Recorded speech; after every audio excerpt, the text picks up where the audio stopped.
Sonuçta biz üniforma giyerken vatanımız için canımızı seve seve feda eyleyeceğimize dair bir ant içtik. Ölmeye göze aldığınız ülkeyi geride bırakıp başka diyarlara göç etmek kolay verilen bir karar değil. Ama biraz önce de söylemiştim. Yani sizin görev yaptığınız kuvvetiniz, yani deniz kuvvetleri 15 Temmuz'dan önce listeler hazırlamış. Bu listeleri çeşitli bahanelerle işlem yapılsın diye savcılıklara gönderiyor.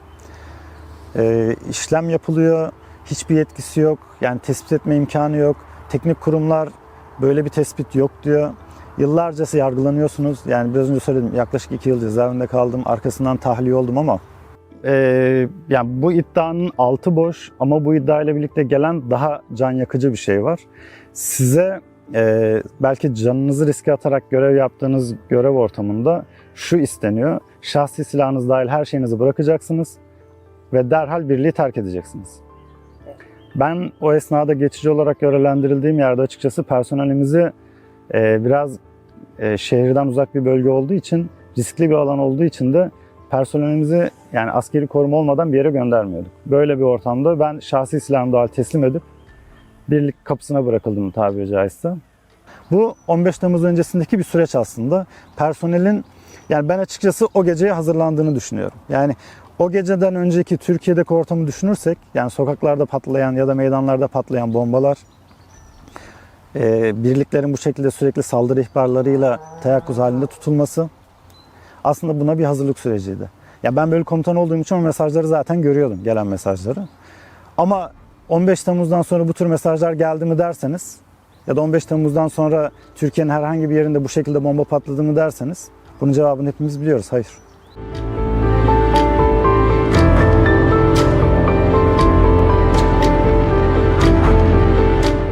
Herkese merhabalar. Aresta Yeni Rota'da bugünkü konuğumuz Mustafa Bölükbaşı. Kendisi Aresta'nın teknik ekibinde ve operasyon ekibinde çalışan değerli arkadaşlarımızdan bir tanesi. Yaklaşık 2 yıldır kendisiyle beraber arka tarafta çokça dirsek çürüttük. Her zaman bizim sesimizi duyuyor veya bizi ön planda görüyorsunuz ama arka planda olayın mutfağında çalışan arkadaşlarımızdan bir tanesi. Bugün kendisini konuk almaya ikna ettik. Mustafa, hoş geldiniz. Hoş bulduk efendim, merhabalar. Şöyle başlayalım isterseniz. İlk başta kendinizi tanıtıp Mustafa Bölükbaşı kimdir bilmeyenler için bir özetlerseniz sevinirim. Tabii ki efendim. Ben Mustafa Bölükbaşı, aslen Sivaslıyım. Annem ev hanımı, babam sıvı tesisatçı. Çoğu Sivaslı gibi ben de babamın çocuk yaşta İstanbul'a gelmesi sebebiyle İstanbul'da büyüdüm. İstanbul diyoruz ama İstanbul'un varoşları aslında. 2005 yılında Deniz Harp Okulu'na giriş yaptım. 2009 yılında Deniz Piyade Teğmen olarak mezun oldum. Arkasından Deniz Piyade Okulu ve komando eğitimini tamamladıktan sonra İzmir Foça'da bulunan Amfibi Deniz Piyade Tugay Komutanlığı'nda takım komutanı olarak görev yapmaya başladım. Orada görev yaptığım süre içerisinde takım komutanlığı, bölük komutanlığı ve geçici süreyle disiplin subaylığı görevlerinde bulundum.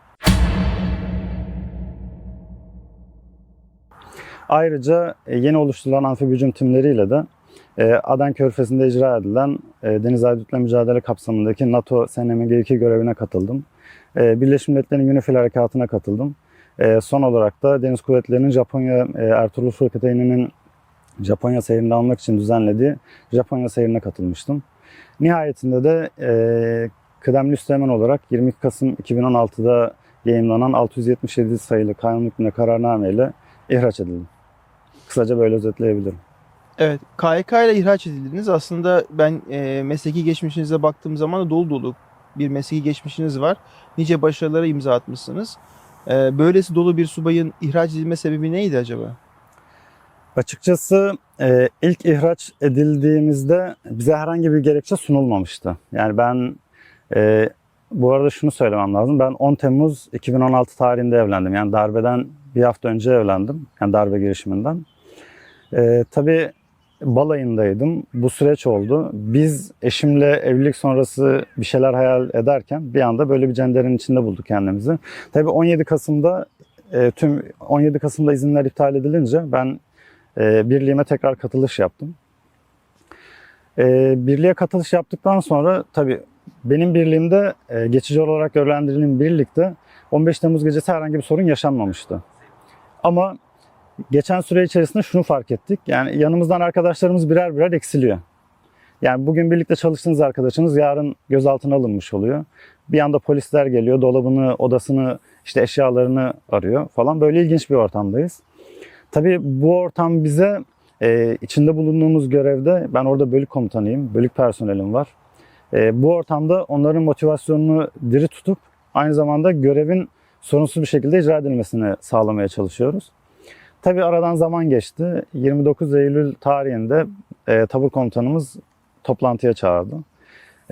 Tabii odada bölük komutanları ve tabur karargahı olarak toplandık. Orada şunu söyledi. Güney Deniz Sağ Komutanlığı'ndan bir emir gelmiş. Bu emirde benimle birlikte 3 arkadaşımın baylok kullanıcısı olmak iddiasıyla açığa alındığını söyledi. Tabii yani bu iddianın altı boş ama bu iddiayla birlikte gelen daha can yakıcı bir şey var.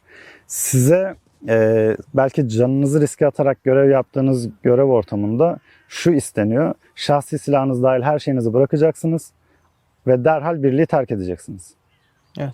Ben o esnada geçici olarak görevlendirildiğim yerde açıkçası personelimizi biraz şehirden uzak bir bölge olduğu için, riskli bir alan olduğu için de personelimizi yani askeri koruma olmadan bir yere göndermiyorduk. Böyle bir ortamda ben şahsi silahımı dahil teslim edip birlik kapısına bırakıldım tabiri caizse.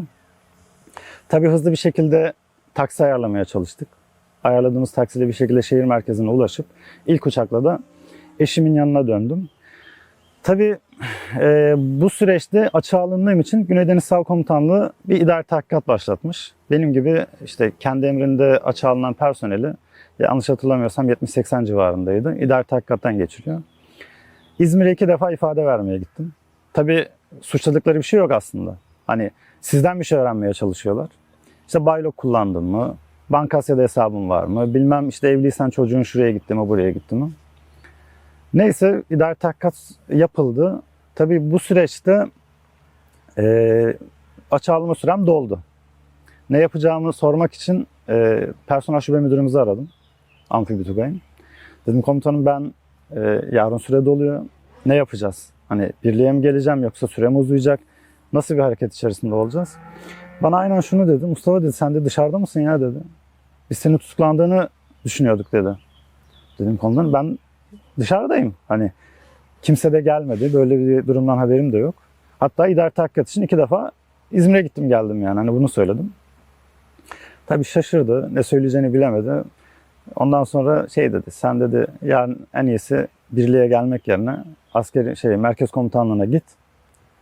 Oraya teslim ol. Tabii ben o gün eminiz yani kendimizden. Hani kendimizle ilgili bir soru işaretimiz yok.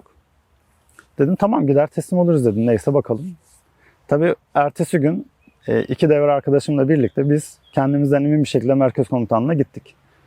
Merkez komutanlığına gittik. Oradaki merkez komutanı olan albay da o da deniz piyade sınıfındandı. Tabii bizi aldı karşısına. Hani ne olduğunu soruyoruz. Söyleyeceği bir şey yok. Bize tavsiyede bulunmaya başladı. Çocuklar işte devletimiz her şeyi biliyor.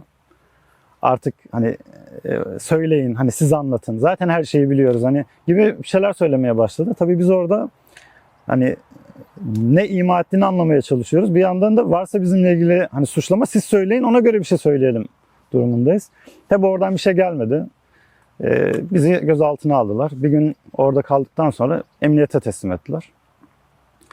İşin komik tarafı da buradan sonra başlıyor. Bizi alan polisler ifademizi almaya başladıklarında bize aynen şunu söylediler. Ya sizin hakkınızda aslında hiçbir şey yok dediler.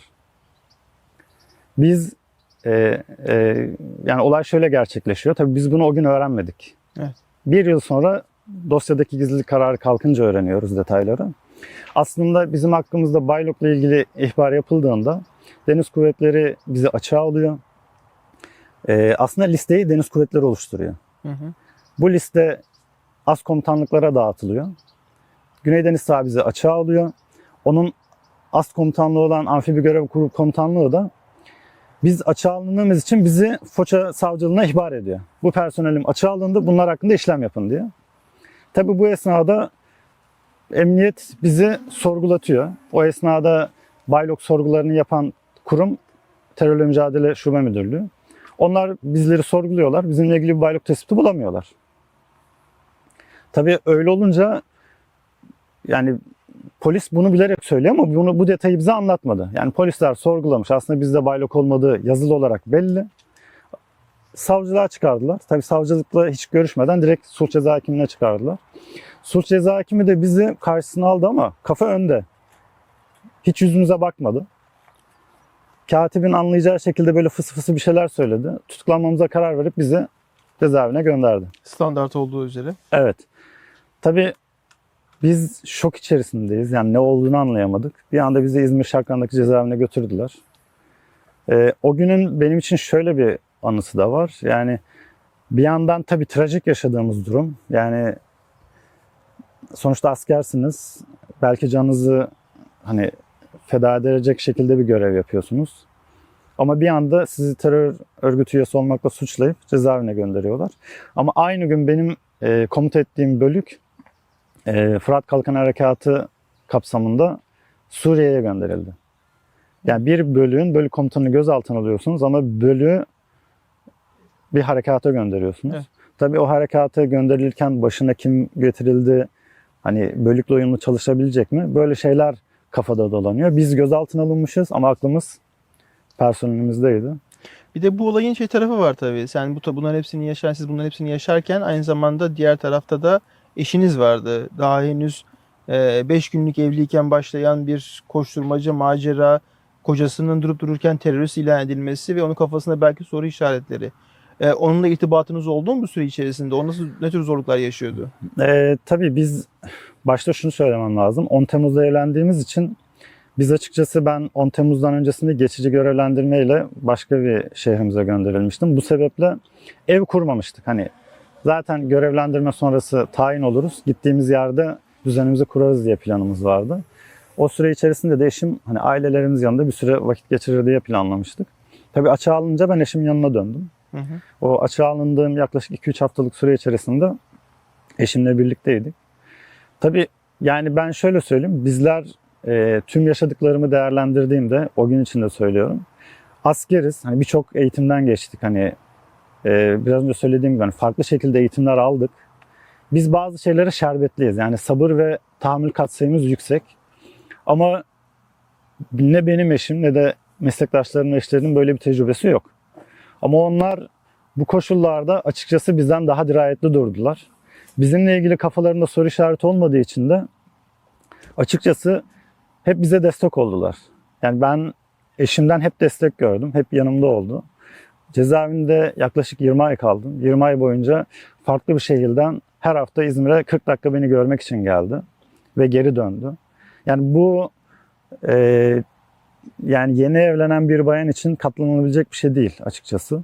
Ama buna katlandı. Hatta şunu söyleyeyim. O süreçte daha yeni evli olduğu için, genç olduğu için hani boşanmasını tavsiye eden akrabaları bile oldu yani. Hani bunu sonrasında paylaşmıştı Evet. benimle. Tabii bu zorlukları atlattık. Yani açıkçası hepsi Ne kadar geride sürdü bu kaldı. zorluk dönemi, içeriye alınmanız, hepsinin serbest bırakılmanız toplamda? Tabii toplamda 20-21 ay. Çünkü 29 Eylül'de ihraç oldum. Evet. Yanlış hatırlamıyorsam 29 Mayıs 2018 tarihinde de tahliye oldum. Evet. Yaklaşık 20-21 aylık bir süreç toplamda. Evet. Çok 5 günlük evliyken yaşanan bir zorluk var. Orada eşiniz kadar eşinizin ailesi de şaşkınlık içerisinde olmuştur diye tahmin ediyorum. Onların size bakış açısında veya sizin kendi ailenizin size bakış açısında bir değişiklik oldu mu bu süreçte? Açıkçası biz hem eşimin hem de kendi ailem açısından bir sorun yaşamadık. Yani onların bize bakış açısında bir değişiklik olmadı. Sonuçta onlar bizim ne olduğumuzu biliyordu. Yani herhangi bir suçumuzun olmadığını ya da bir şeye karışmadığımızı en az bizim kadar biliyorlardı. Bu yüzden sorun yaşamadık. Burada aslında ben şunu da ifade edebilirim. Biz bu süreçte doğru insanlarla evlendiğimizi gördük. Yani biraz önce söylemiştim hani biz birçok zorluk gördük. Yani asker olarak bunlara şerbetliyiz. Ama yani hiçbir zorluk görmemiş. Hani normal okulundan evine gitmiş gelmiş. Normal hani yurdum insanı gibi hayatını devam ettiren bir insanın evlendikten 5 gün sonra bunlara maruz kalmaya başlaması ve bunu yaşarken dik durması bizim aslında doğru kişilerle, yani ben kendi adıma rahatlıkla konuşabilirim, doğru kişiyle evlendiğimi gösteriyor. Ve yani ona karşı ne kadar minnettar olduğumu ifade edemem yani. Hani bu süreçten sonra tabii 2 tane de çocuğumuz oldu. Yani cezaevi sürecinden sonra. Zorluklar yaşadık ama mutlu bir aileyiz. Her şeyin geride kalacağını biliyoruz. Yani her şey geçiyor, zaman geçiyor. Önemli olan çocuklarımızı güzel yetiştirip tekrar bir aile olarak eğer bir gün ülkemizin bize ihtiyacı olursa, bizi davet ederlerse onlara hizmet edebilecek durumda olabilmek amacımız. Çocuklarımızın iyi insanlar olarak yetiştirip ülkelerini sevmesi, unutmamaları en büyük amacımız. Anlattığınız hikayenin içerisinde aslında ben çok daha önemli bir noktayı dönmek istiyorum 15 Temmuz'a. 15 Temmuz'da sizin yaşadığınız bu cenderenin içerisinde ne vardı? Ne sizin gözlemlediğiniz, izindeydiniz, tatildeydiniz aslında. Ama hemen sonrasında veya o gün özelinde anlatacağınız bir şey var mı 15 Temmuz'a dair? Aslında 15 Temmuz'la ilgili konuşunca ben 15 Temmuz'un öncesine de gitmemiz gerektiğini düşünüyorum. Yani Amfibi Tugay özelinde konuşacak olursak. Ben kısaca şöyle Amfibi Tugay hakkında bilgi vereyim. Amfibi Tugay aslında Deniz Kuvvetleri'nin tek komando tugayıdır. 90'lı yıllarda iç güvenlik harekatına katılmış. Bu sebeple alay olarak katıldığı iç güvenlik harekatlarındaki başarısı sebebiyle Tugay seviyesine çıkarılmıştır. Amfibi Tugay'da her zaman bir saldırıya karşı teyakkuz hali vardır. Hatta 2012 yılında Kuzey Lumbarazı dediğimiz yani Nizamiye'ye yakın bir bölgede askeri servis aracının geçiş sırasında bir patlayıcı patlatıldı ve bir arkadaşımız şehit oldu. Tabii onlarca yaralı olmuştu. Bu saldırı ve o dönem arkasından sürekli gelen saldırı mesajları sebebiyle tabii bunlar MİT'ten ve Genelkurmay İstihbarat'tan gelen raporlardı. Hep bir teyakkuz hali vardı. Yani sürekli bir saldırı beklentisi vardı. Bu da birliği doğal olarak bir teyakkuz halinde tutuyordu. Sürekli hani saldırı olacakmış gibi hazır halde bekleme. Buna ilaveten de aslında 2015 yılını, 2016 yılına geçtiğimiz dönemi düşünürsek o dönemde Hendek operasyonları sebebiyle daha önce yürürlükten kaldırılan Emasya protokolü ATOK, yanlış hatırlamıyorsam ATOK'tu adı. ATOK olarak devreye girmiş ve askeri birliklerin valinin talebi üzerine şehir merkezlerinde meydana gelen olaylara, hani toplumsal olaylara ya da asayiş olaylarına müdahale etmesiyle ilgili bir görev verilmişti. Tabii Amfibi Tugay'ın sorumlu olduğu bölge de İzmir bölgesiydi. Bu nedenle açıkçası 15 Temmuz'dan önceki bir yılın bu gündemle geçtiğini söyleyebilirim. Ciddi bir hazırlık vardı. Sürekli hani validen gelecek olan emre karşı bir hazır olma durumu vardı. Sürekli servise bindiğinizde eve giderken telefonunuza gelen bir mesajla ya bir olaya karşı hazır olmak için taburunuzun beklemesi gerektiği ile ilgili bilgi alıp geri dönmek zorunda kalıyordunuz ya da hafta sonu gelen mesajla birliğe dönüp taburunuzu hazırlayıp hazır vaziyette beklemeniz gerekiyordu. Yani böyle bir ortamdaydı. Yani alıştırılıyordunuz bir yer. Tabii aslında yani mesaiye çağrılmak, hazır kıta beklemek, emir verildiğinde bir yere gitmek için hazır olmak bizim rutinimizdi. Yani ben bunu kaç hafta sonu yaşadığımı ya da kaç akşam mesaiye kaldığımı hatırlamıyorum açıkçası. Yani o kadar çoktu yani. Bu bizim artık rutinimize dönüşmüştü. Böyle bir ortam vardı. Yani buradan bakınca aslında yani o gece mesaiye çağrılan arkadaşlarımın niye mesai gitti yani bunu ben sorgulayamam. Zaten bu sorgulanacak bir şey de değil yani. Hani siz asker olarak mesaiye çağrıldığınızda gitmeme seçeneğiniz yok. Zaten gitmek zorundasınız. Hani gitmemek aklınızın ucundan geçmez. Yani buna kısa bir örnek de yine 15 Temmuz öncesi yaşadığımız bir hadiseye örnek vereyim. Yine yanlış hatırlamıyorsam 2011 yılındaydı.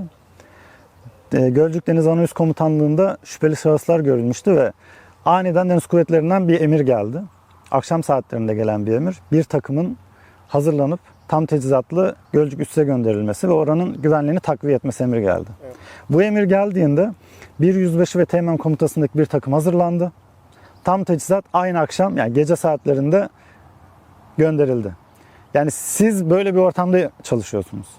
Her an bir yere gönderilme ihtimaliniz var. Her an göreve çağrılma ihtimaliniz var. Bunun gibi farklı görevleri de düşündüğünüz zaman yani sizi akşam mesaiye çağrıldıklarında sorgulama şansınız yok. Emredirsiniz deyip birliğe dönersiniz. Bu 15 Temmuz öncesindeki bir süreç aslında. Personelin yani ben açıkçası o geceye hazırlandığını düşünüyorum. Yani o geceden önceki Türkiye'deki ortamı düşünürsek yani sokaklarda patlayan ya da meydanlarda patlayan bombalar, birliklerin bu şekilde sürekli saldırı ihbarlarıyla teyakkuz halinde tutulması aslında buna bir hazırlık süreciydi. Yani ben böyle komutan olduğum için o mesajları zaten görüyordum, gelen mesajları. Ama 15 Temmuz'dan sonra bu tür mesajlar geldi mi derseniz ya da 15 Temmuz'dan sonra Türkiye'nin herhangi bir yerinde bu şekilde bomba patladı mı derseniz bunun cevabını hepimiz biliyoruz. Hayır. Evet. Bu 15 Temmuz'la ilgili öncesinde yaşadıklarımız. Bir de tabii 15 Temmuz'dan yani 15 Temmuz akşamı yaşananlar yani bir darbe mi ya da askeri harekat açısından uygun muya baktığımız zaman da o gece yaşananları yani az çok askeri geçmiş olan ya da bu konularda eğitim alan insanlar için yani bunu bir darbeyle ya da bir askeri harekatla ilişkilendirmek çok zor. Bunun sebebi de şu. Açıkçası siz bir askeri harekatı planladığınızda bir amacınız olur. Yani bu harekatın bir hedefi olur. O hedef için bunu planlarsınız. Bu hedefe ulaşmak için planınızı yaparken de en önemli noktalardan birisi de zamandır. Yani o harekatın ne zaman icra edileceği. Ben size yine branşımla ilgili yani amfibi harekattan örnek verecek olursam bir çıkarma harekatını planladığınızda sizin için esas olan Ç saatidir. Yani çıkarma anıdır. Bu da genelde sabah saatlerine karşı olur. Hani baskın ve sürpriz etkisine ve gecenin örtüsünden saklanma amacıyla. Ç saatini planladıktan sonra siz artık ondan önceki tüm planlamayı ya da sonrasındaki planlamayı Ç saatine esas alarak yaparsınız. Yani siz harekat ortamını şekillendirme dediğimiz Ç saatinden önceki tüm harekatı planlarsınız ve Ç saatinden önce bitirirsiniz. Hava ve deniz unsurları o saldırılarını tamamladıktan sonra Ç saatinde siz karaya adım atarsınız. Eğer siz Ç saatinden önce çıkarsanız dost saldırısına maruz kalırsınız ve çıkarma başarısız olur. Ya da Ç saatinden geç çıkarsanız o esnada oluşacak boşlukta savunma tertiplerini arttıran düşman size karşılık verebilir. Yani yine başarısız olabilirsiniz. O yüzden zaman çok önemli. Şimdi darbeyi planlayan ya da planladığı iddia edilen amiral generalleri düşündüğümüz zaman yani uluslararası ve ulusal birçok görevde bulunmuş, komutanlık yapmış, karargah yönetmiş ya da planlama yapmış geçmişlerini düşündüğümüzde bir darbeyi cuma akşamı sosyal hayatın en yoğun olduğu, herkesin dışarıda olduğu, halkla karşı karşıya gelmenin muhakkak olduğu bir ortamda planlamasını beklemek çok saçma. Bunu planlamadılar ya da iddia edildiği gibi sabaha planladılar ama işte gelişen olaylardan ötürü erkene aldılar, akşama aldılar demek de zaten başarısız olacak bir operasyonu başlatmış olmak demek. O gece sokağa çıktığı söylenen askerleri ya da birliklerin seviyesini düşündüğümüzde de ya aslında başarı için planlanmış bir harekat yok ortada. Sadece ertesi gün uyanan insanları ya da o gece sokağa çıkan insanları darbe girişimi oldu, darbeyi püskürttük diyebilmek için oluşturulmuş bir algı için kullanılan insanlar var. Bunun için de maalesef bizim meslektaşlarımız kurban edildi. Yani o geceden sonra zaten tutuklanan insanlar ya da işte birkaç gün sonrasında yani Akın Öztürkpaşa gibi onunla birlikte onlarca amiral generalin işkence sonrası fotoğrafları yayınlandığında gördüğümüzde aslında ortada bir darbe yok ama herkesin inanması gereken ve kabul etmesi gereken bir darbe girişimi var. Yani herkesin buna inanması gerekiyor. Bu algıyı güçlendirmek için de ellerinden gelen tüm hazırlıkları yapmışlar. Peki bunca şey yaşadınız Türkiye'de ve bunların hepsini yaşadıktan sonra bir karar aldınız ve yurt dışına çıktınız. Yurt dışına çıkma kararınızda en etkili olan şey neydi? Bu karar alırken nasıl bir psikoloji içerisinde ve nasıl karar aldınız? Zor oldu mu sizin için? Ya açıkçası tabii zor bir karar. Yani sonuçta biz üniforma giyerken vatanımız için canımızı seve seve feda eyleyeceğimize dair bir ant içtik. Ölmeye göze aldığınız ülkeyi geride bırakıp başka diyarlara göç etmek kolay verilen bir karar değil. Ama biraz önce de söylemiştim. Yani sizin görev yaptığınız kuvvetiniz, yani deniz kuvvetleri 15 Temmuz'dan önce listeler hazırlamış. Bu listeleri çeşitli bahanelerle işlem yapılsın diye savcılıklara gönderiyor. İşlem yapılıyor. Hiçbir yetkisi yok. Yani tespit etme imkanı yok. Teknik kurumlar böyle bir tespit yok diyor. Yıllarca yargılanıyorsunuz. Yani biraz önce söyledim, yaklaşık 2 yıl cezaevinde kaldım. Arkasından tahliye oldum ama 1,5 yıl adli kontrol şartıyla tahliye oldum. Haftada 3 defa imza vermeniz gerekiyor. Sonrasında hayatınızı devam ettirmek zorundasınız. İş başvuruları yapıyorsunuz ama her seferinde tırnak içerisinde ihraç olan bir terörist, asker olduğunuz için bu sizi daha katmerli bir mağduriyet oluşturuyor bu konularda. Bunlardan red yanıtları alıyorsunuz. Hatta kimisi yüzünüz açık açık bunu söylüyor. Yani bunu hem ben hem eşim, benim eşim olması sebebiyle defalarca kez yaşadım. Tabii bir şekilde yargılama süreci devam etti, beraat ettik. Bir şeylerin düzeleceğini umut ederken, ya burada anlatmam gereken aslında ilginç bir hikaye daha var. Beraat edince tabii doğal olarak beraat kararını idari dosyaya taşıdık. Yani bildiğiniz gibi ihraç olduktan sonra OHAL komisyonu red verdikten sonra da Ankara'daki görevli idare mahkemesine başvuruyorsunuz. Tabii biz bu süreci işlettik. İdare mahkemesi red vermişti yargılama sürecinde olduğum için. Evet. Yani terörle yargılanıyorum diye reddetmişti.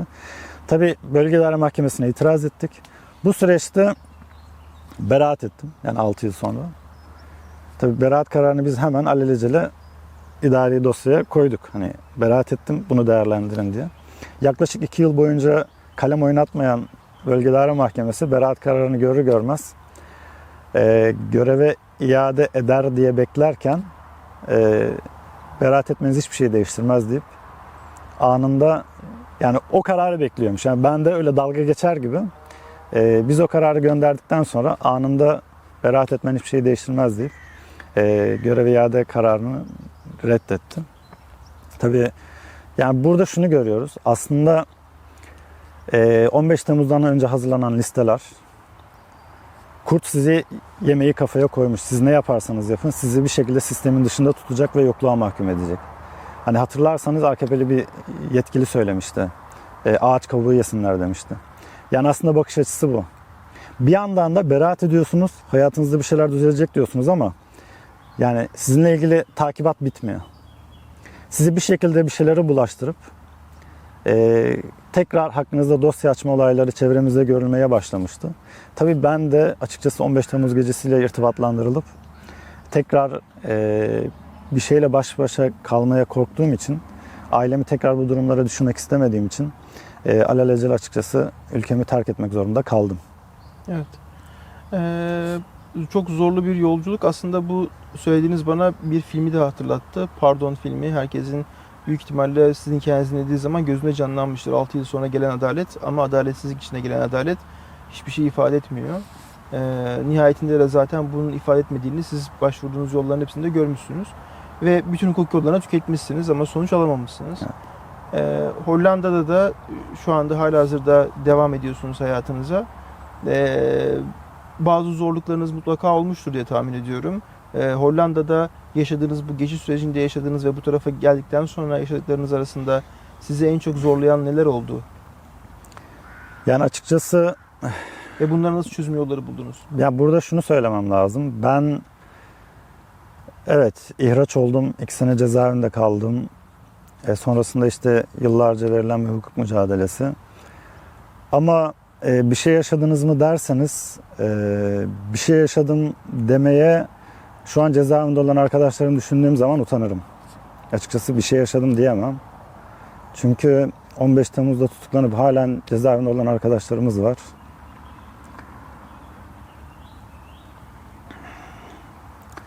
Zorluk yaşadık tabii ki. Yani bu bir gerçek. Ama açıkçası ülkenizi geride bıraktığınızda yaşadığınız zorlukların hepsi onun yanında hiç kalıyor. Evet. Yani oradaki yaşadığınız işte terörle suçlanma, dışlanma, yani buna belki hani soykırım da denilebilir. Yani sizi sonuçta her türlü haktan mahrum bırakıyorlar. Yani hani onları geride bıraktığınızda ve çocuklarınızın, ailenizin tekrar o riskler altında olmadığını düşündüğünüzde yaşadığınız zorluklar da aslında zorluk olarak gözünüze görünmüyor. Evet. Kapanışa geldik. Ben sizi kameralarla baş başa, izleyicilerle baş başa bırakmak istiyorum. Buyurun, kamera sizde, kapanış siz yapın. Yani burada tabii öncelikle 15 Temmuz gecesi ve sonrasında mağdur edilen hem komutanlarımız hem de silah arkadaşlarımıza ve onların ailelerine seslenmek istiyorum. Yani komutanlarımız ya da silah arkadaşlarımızın hiçbiri bunları hak edecek bir şey yapmadı. Yaptıkları tek şey üniformalarını giydiklerinde ettikleri yemine sadık kalmaktı. Yani ülkeleri için seve seve ölmeyi göze aldılar. onların menfaatini her şeyin üstünde tuttular. Kendi menfaatlerini düşünerek birilerinin menfaatleri için sadakat yemin etmediler. Doğru bildiklerini söylediler. Ülkelerin ettikleri sadakat yeminine sadık kaldılar ve bu mağduriyetleri yaşadılar. Hiçbiri bunları hak etmiyor. Ben sadece komutanlarımızın eşleri, çocukları, yani kim varsa bu durumdan ötürü mağdur olan, bunu bilmelerini isterim. Onları hak etmediler. Bir gün bu gerçeklerin ortaya çıkacağını ve onların özürlerle haklarının taltif edileceğini düşünüyorum. Bu bugün olur, yarın olur, bunu bilemeyiz ama bunun olacağı güne kadar da bizim onları unutmadığımızı, onlar için elimizden gelen en ufak şeyleri yapmaya gayret ettiğimizi bilmelerini isterim. Yani bu duygularla da biraz önce eşimle ilgili söylediğim gibi komutanlarımızın ve silah arkadaşlarımızın ailelerine saygı duyuyorum. Onlar bu zorluklara tek başlarına göğüs geriyorlar. Var olsunlar diyorum. Tekrar teşekkür ederiz. İzleyicilerimiz adına ben teşekkür etmek istiyorum. Aynı zamanda Alesta'da en zor taraflardan bir tanesi teknik olarak arka tarafta çalıştığınız için de tekrar teşekkür etmek istiyorum. Ve yapmış olduğunuz ve yapacağınız katkılar için de minnettarlığımı arz etmek istiyorum.